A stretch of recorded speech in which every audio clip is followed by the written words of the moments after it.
Good day and welcome. My name is Magee and I'm the Director of Operations for the Spirit Invest Group. A question that we are asked regularly following South Africa's addition to the FATF grey listing is what progress have we made to get off it? To answer this question, it is important to revisit what exactly grey listing is and why South Africa was grey listed. Firstly, what is FATF and its grey list?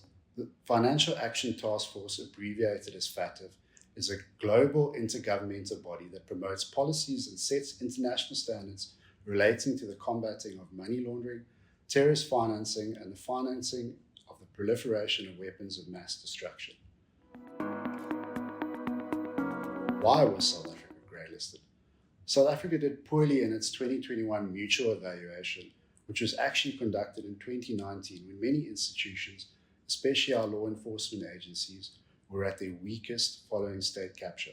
While no country is fully compliant with all 40 FATF recommendations and all 11 effective immediate outcomes, South Africa was deemed to have too many weaknesses in its legal framework and was deemed to be inadequately compliant with 20 of FATF's recommendations and all 11 effectiveness immediate outcomes. Consequently, South Africa was put under a one-year observation period in October 2021, giving the country time to address 67 recommended actions. Positively, South Africa made significant progress during the observation period, passing two major amendment acts in 2022 and strengthening its institutions. A January 2023 assessment of South Africa's progress found that the country had made significant and positive progress, reducing the 67 recommended actions to 8 strategic deficiencies, where more progress is required. Despite progress, South Africa was grey listed until these deficiencies are addressed satisfactorily. So what progress has been made by South Africa to get off the grey list? National Treasury in particular is strengthening and expanding anti-money laundering systems in the financial sector to minimize perceived risks, including from new and emerging areas such as cryptocurrency-related risk. This is because the biggest economic risk of being grey listed relates to the withdrawal of banking and payment services necessary for trade, remittances, and other transfers and economic growth. The Financial Sector Conduct Authority, referred to as the FSCA, has been targeting deemed non-compliant financial service providers, known as FSPs, in line with FATF's criteria, and has been issuing bigger fines to demonstrate its enforcement capabilities.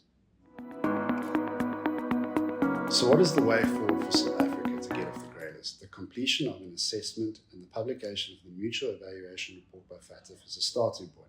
South Africa subsequently reports back to the FATF on a regular basis on the progress it has made. This can lead to a change of the compliance ratings from the original mutual evaluation report. After 3 years, it is expected that countries will have addressed most, if not all, of the deficiencies related to the adequacy of laws to combat money laundering and terror financing that are identified in the mutual evaluation report. The FATF will start the next round of mutual evaluations in 2024, with the first mutual evaluation report being discussed at its October 2025 plenary meeting. It is expected that South Africa will be evaluated again in the fifth round during 2027-2028, and based on the reported progress made currently, would potentially be removed from the grey list at that time. We will keep you updated on any significant developments in the meantime. We hope you have found this video interesting, informative, and thank you for your time.